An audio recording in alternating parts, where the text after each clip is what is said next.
তোমরা তোমাদের স্বপ্ন দেখছো, আর আমরা পরিকল্পনা করছি।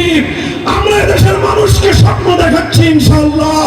আল্লাহর রহমতের উপর ভরসা করে বাংলার মানুষ আজ আলেম সমাজের নেতৃত্বে আস্থা রেখে যেভাবে তারা ঐক্যবদ্ধ হচ্ছে, আমরা বাংলার মানুষকে প্রতিশ্রুতি দিয়েছি, যদি ইনশাআল্লাহ আল্লাহর রহমত শামিল হয়, আগামীর বাংলাদেশ হবে ইসলামের বাংলাদেশ। এই সাথে থাকবেন তো? না খালি স্লোগান দিয়ে বাড়ি দিয়ে ঘুমাবেন? হ্যাঁ, আছেন তো ইনশাআল্লাহ? হ্যাঁ, শুধু মুখের কথা দিয়ে বিপ্লব আসে না। বাংলা ভাষায় একটা কথা বলে, মুখের কথা দিয়ে চিরা ভিজে না, চিরা ভিজে দিলে পানি লাগে। ঠিক তদ্রূপ বিপ্লব এমনি আসে না। বিপ্লবের জন্য প্রথমে ঘাম ঝরানো পরিশ্রম করতে হয়। পরিশ্রম শুধু হুজুররা করবে? হুজুররা তো আলহামদুলিল্লাহ আল্লাহর দ্বীনের জন্য উৎসর্গিত আছেই। সাধারণ মানুষ আগে বলে আমাদের সাথে জুড়তে হবে, ঘাম ঝরানো মেহনত করতে হবে। করবেন তো ইনশাআল্লাহ? এরপরে দ্বিতীয় মেহনত হবে চোখের পানি দিয়ে আল্লাহর কাছে সাহায্য চাইতে হবে। যেইভাবে জুলাই বিপ্লবের আগে এদেশের নারী, শিশু, পুরুষ, আবার বৃদ্ধ বনিতা তারা অকাতরে চোখের অশ্রুর নজরানা দিয়ে আল্লাহর কাছে সাহায্য চাইছিল ঘরে ঘরে, ঠিক ওইভাবে আল্লাহর কাছে সাহায্য চাইতে হবে। এরপরে ঘাম আর অশ্রু দিয়ে যখন এইভাবে একটা পরিবেশ তৈরি হবে, চূড়ান্ত পর্যায়ে শেষ ধাক্কা দেওয়ার জন্য একটা শহীদি ঈদগাহ লাগবে। কিসের ঈদগাহ? নামাজের ঈদগাহ তো আছেই, শহীদি ঈদগাহ লাগবে। শহীদি ঈদগাহ, সেই শহীদি ঈদগাহে প্রয়োজনে মাথায় কাফনের কাপড় পরে আল্লাহর জমিনে আল্লাহর কোরআনের রাজ কায়েম করবার জন্য শাহাদাতের শপথ নিয়ে কারা কারা হাজির থাকবো, হাত তুলে অঙ্গীকার করো আল্লাহর কাছে। শিক্ষার সাথে কোরআনে কারীমের তেলাওয়াতের বিশুদ্ধ শিক্ষা সে পাবে। প্রাইমারি স্কুলে গানের শিক্ষক নিয়োগ দাও, নাচানাচের শিক্ষক নিয়োগ দাও, কিন্তু আমরা বছরের পর বছর বলে আসতেছি যে প্রাইমারি স্কুল মুসলমানদের ট্যাক্সের পয়সায় চলে, মুসলমানদের সন্তানরা সেখানে পড়ে, মুসলমানদের ট্যাক্সের পয়সায় সেখানকার ভবন তৈরি হয়, টিচারদের বেতন হয়, সব আমাদের ট্যাক্সের পয়সায় হয়। অথচ সেই প্রাইমারি স্কুলগুলোতে আমাদের বাচ্চাদেরকে কোরআন শিক্ষা দেওয়ার জন্য না সিলেবাস আছে, না একজন করে শিক্ষক নিয়োগ দেওয়ার দাবি পূরণ করার কোনো ইচ্ছা আছে তাদের। এগুলো বলতেছি আমরা, এই পর্যন্ত বলে যাচ্ছি, এরপরে কিছুদিন পর আর বলা বলি নাই, এগুলো আমরা বাস্তবায়ন করবো। স্কুলগুলো আমরা নিজ হাতে প্রয়োজন নিজেদের হাতে দায়িত্ব তুলে নেব ইনশাআল্লাহ। এদেশের মুসলমানদের শিক্ষা ব্যবস্থা আল্লাহর কোরআনকে বাদ দিয়ে জাতীয় শিক্ষা কারিকুলাম চলতে পারে না, সামনে দিনে আমরা চলতে দেব না।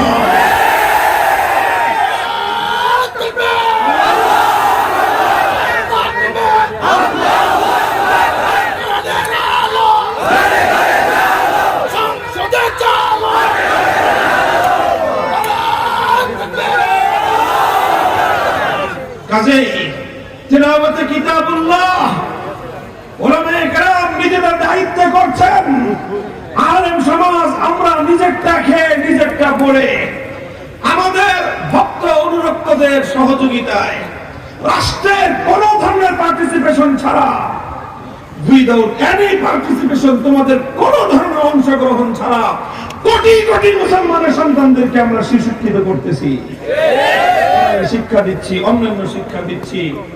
এটা আমরা করতেছি।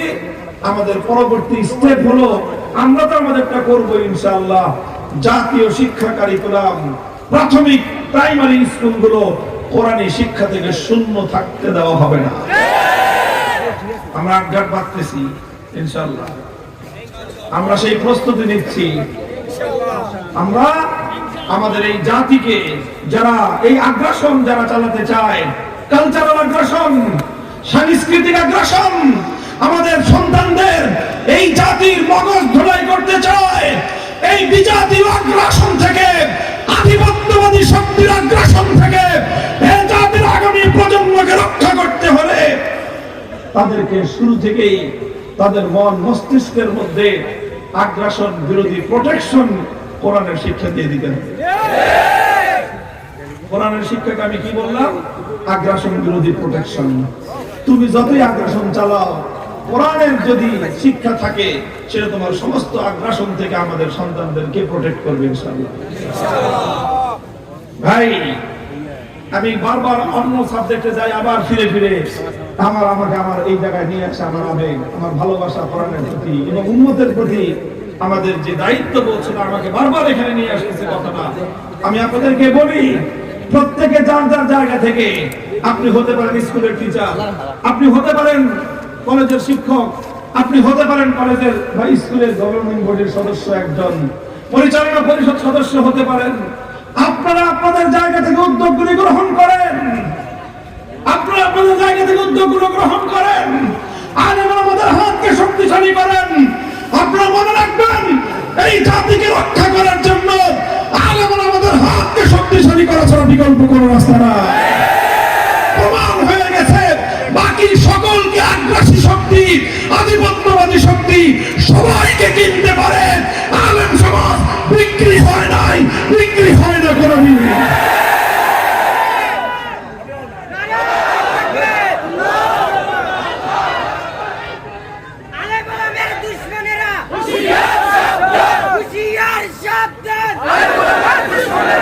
মুহতারাম হাজিরিন, এই জন্য ইয়াতলু আলাইহিম আয়াতিহি, সবচেয়ে বুনিয়াদী কাজ কোরআনের তেলাওয়াতের শিক্ষা ব্যাপক করতে হবে। ঘরে ঘরে কোন মুসলমানের সন্তান কোরআনের তেলাওয়াত থেকে বঞ্চিত হবে না। যারা কোরআনের তেলাওয়াত থেকে শিশুদেরকে বঞ্চিত করে, তারা সবচেয়ে বেশি শিশু অধিকার লঙ্ঘনকারী, ওরা সবচেয়ে বড় মানবাধিকার লঙ্ঘনকারী। মানবাধিকার লঙ্ঘন, শিশুর অধিকার লঙ্ঘনের বিরুদ্ধে জিরো টলারেন্স নীতিতে দেশ এবং জাতিকে পরিচালনা করতে হবে। তুমি তোমার শিশু সন্তানকে কোরআনের শিক্ষা থেকে বঞ্চিত করছো, মানে তুমি তোমার সন্তানের উপর সবচেয়ে বড় জুলুম করতেছো। তোমাদের এই অধিকার নাই, ইউ হ্যাভ নো রাইট। তোমাদের কোনো অধিকার নাই একটা শিশুর উপরে অত্যাচার করা, এই জুলুম করার। তুমি সন্তান জন্ম দিয়েছো বলে তুমি সন্তানের মালিক হও নাই। তোমার এই সন্তান কোরআনের শিক্ষা পাওয়ার তার মৌলিক অধিকার, বেসিক রাইট, এটা তার বেসিক রাইট। এই অধিকারটাকে দিতেই হবে, দিতেই হবে। কোন মুসলমানের সন্তান যেন আগামীর বাংলাদেশে কোরআনী শিক্ষা থেকে বঞ্চিত হতে না পারে। আমরা তার রাজনৈতিক, রাষ্ট্রীয়, প্রশাসনিক এবং সর্বশেষ সামাজিক ভাবে আমরা এটাকে প্রতিরোধ গড়ে তুলবো ইনশাআল্লাহ। ওই আল্লিমুহুম, আল্লাহর পয়গম্বরের 2 নম্বর শিক্ষা হলো, কর্মসূচি ছিল তালিমে কিতাব। তালিমে কিতাবের অর্থ হলো এই, যেই তেলাওয়াত আল্লাহর নবী প্রথম শেখালেন, এরপরে দ্বিতীয় ধাপে হলো কোরআনের মর্ম বোঝানো। কোরআনের মর্ম বোঝানো, কোরআনের মিনিং বোঝানো, যে তুমি যেটা তেলাওয়াত করলা সেখানে তুমি কি তেলাওয়াত করলা। আসো এবার তুমি কোরআনের মর্ম বোঝার চেষ্টা করো। আলহামদুলিল্লাহ, আমাদের মাদ্রাসাগুলো 10 বছর 12 বছরের শিক্ষা কারিকুলাম কোরআনের এই পূর্ণ মর্ম ব্যাখ্যা সহ বোঝানোর জন্যই এটার কোর্স, কওমি মাদ্রাসার শিক্ষা কোর্স আজকে সারা দুনিয়া ব্যাপী সর্বশ্রেষ্ঠ শিক্ষা কোর্স। ওই আল্লিমুহুমুল কিতাব, রাসূল আকরাম সাল্লাল্লাহু আলাইহি ওয়াসাল্লাম বিভিন্ন ভাবে উম্মতকে কোরআনে কারীমের মর্ম বোঝাতেন, মর্ম শিক্ষা দিতেন, এবং সাহাবায়ে কেরাম তারা কোরআনে কারীমের মর্ম বোঝার জন্য দীর্ঘ দীর্ঘ সাধনা করতেন। 3 নম্বর কর্মসূচি হলো ওই আল্লিমুহুমুল কিতাব ওয়াল হিকমাহ, তালিমে হিকমত। তালিমে হিকমতের অর্থ কি? তালিমে হিকমতের অর্থ হলো, নবীজি প্রথমে কোরআনে কারীমের তেলাওয়াত করলেন, তারপরে যেটা তেলাওয়াত করলেন তালিমে কিতাবের আন্ডারে সেটার মর্ম বোঝালেন। এবার 3 নম্বর কর্মসূচি হলো তালিমে হিকমত। তালিমে হিকমতের অর্থ কি? তালিমে হিকমতের অর্থ হলো, যেটা এতদিন তোমাকে থিওরিটিক্যালি কোরআনের যে মর্ম বুঝিয়েছি, এবার সেটা সমাজে জীবনে প্র্যাকটিক্যাল করে দেখানো হবে। বুঝেন নাই কথাটা? এই খুব লক্ষ্য করে বুঝেন, মাদ্রাসার ছাত্র তালেবে ইলমরা খেয়াল করে বুঝো, বিষয়টা খুব খুব জরুরি, গুরুত্বপূর্ণ। এবং আমাদের যে তৎপরতাগুলো, উলামায়ে কেরামের যে কর্মসূচিগুলো, এর মধ্যে একটা ধারাবাহিকতা আছে এবং একটা ইন্টার রিলেশন, একটার সাথে আরেকটা যে সংযোগ, সম্পর্ক, সেটা তোমাকে বুঝতে হবে। এক নম্বর কর্মসূচি কি বললাম? তেলাওয়াতে কিতাবুল্লাহ। এক নম্বর কর্মসূচি কি? কোরআনের তেলাওয়াত, কিতাবুল্লাহ কি তেলাওয়াত, এটা এক নম্বর। দুই নম্বর হলো কিতাবুল্লাহ তালিম। দুই নম্বর কি? কিতাবুল্লাহ তালিম। তেলাওয়াত মানে হলো পড়া, তালিম মানে কি? অর্থ বোঝা। তালিম মানে কি? অর্থ বোঝা। এবার আসছে তালিমে হিকমত, অর্থাৎ হিকমত কিতাবিল্লাহ। এটার অর্থ কি?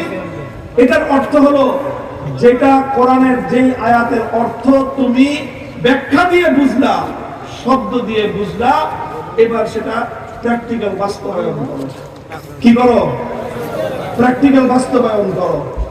আমি যেমন আপনাকে উদাহরণ দেই, কোরআনে কারীমের একটা আয়াত তেলাওয়াত করা হলো, আস-সারিকু ওয়াস-সারিকাতু ফাকতাউ আইদিয়াহুমা জাযাআম বিমা কাসাবা নাকালাম মিনাল্লাহ আল্লাহু আজিজুন হাকীম। কোরআনে কারীমের এরকম অসংখ্য আয়াত। আল্লাহ পাক নামাজের কথা বলেছেন, ওযুর কথা বলেছেন, ইযা কুমতুম ইলাস সালাতি ফাগসিলু ওয়ুজুহাকুম ওয়া আইদিয়াকুম ইলাল মারাফিক ওয়ামসাহু বিরুউসিকুম ওয়া আরজুলাকুম ইলাল কাবাইন। হে মুমিন, তুমি যখন নামাজ পড়তে চাও তখন তুমি কি করবে? ওযু করবে। ওযু কিভাবে করবে? মুখ ধৌত করবে, হাত ধৌত করবে, মাথা মাসাহ করবে, পাও ধুইবে। আল্লাহর কোরআন সংক্ষেপে মৌলিক কথাগুলো বলে গেছে। আল্লাহর নবী এটার মর্ম প্রথমে কথা দিয়ে বোঝাতেন, ব্যাখ্যা দিয়ে বোঝাতেন যে নামাজ পড়তে চাইলে পবিত্রতা অর্জন করতে হয়। পবিত্রতার অর্থ হলো ওযু করতে হবে। ওযু কেমনে করবে? হাত ধুবে, মুখ ধুবে, তারপরে মাথা মাসাহ করবে, পাও ধুবে। এই সব কথাগুলি বলার দ্বারাই আল্লাহর নবীর দায়িত্ব শেষ হলো না। নবীজি এবার 3 নম্বর দায়িত্ব পালন করতেন। বলতেন, দেখো আসো, আমি তোমাদেরকে ওযু করা কেমনে ওযু করতে হয় সেটা হাতে কলমে শিক্ষা দিই। এরপরে নবীজি নিজে ওযু করে সাহাবায়ে কেরামকে ওযু শিক্ষা দিয়েছেন, নিজে নামাজ পড়েছেন, সাহাবায়ে কেরামকে বলেছেন আল্লাহর কোরআন যে তোমাদেরকে নামাজ পড়তে বলে, আমি তোমাদেরকে নামাজ পড়ার প্র্যাকটিক্যাল ট্রেনিং দেই। আল্লাহর নবী উম্মতকে বললেন, সাল্লু কামা রাআইতুমুনি উসাল্লি, আমাকে যেভাবে নামাজ পড়তে দেখেছো তোমরা ঠিক সেইভাবে নামাজ পড়বা। শুধুমাত্র কিতাব পড়ে নামাজ শেখা যায় না, নামাজ শিখতে হলে দেখে দেখে নামাজ শিখতে হয়, অর্থাৎ প্র্যাকটিক্যাল করা। প্র্যাকটিক্যাল মনে রাখবেন, ইসলাম যতটা না থিওরিটিক্যাল সাবজেক্ট, তার চেয়ে বেশি ইসলাম প্র্যাকটিক্যাল সাবজেক্ট।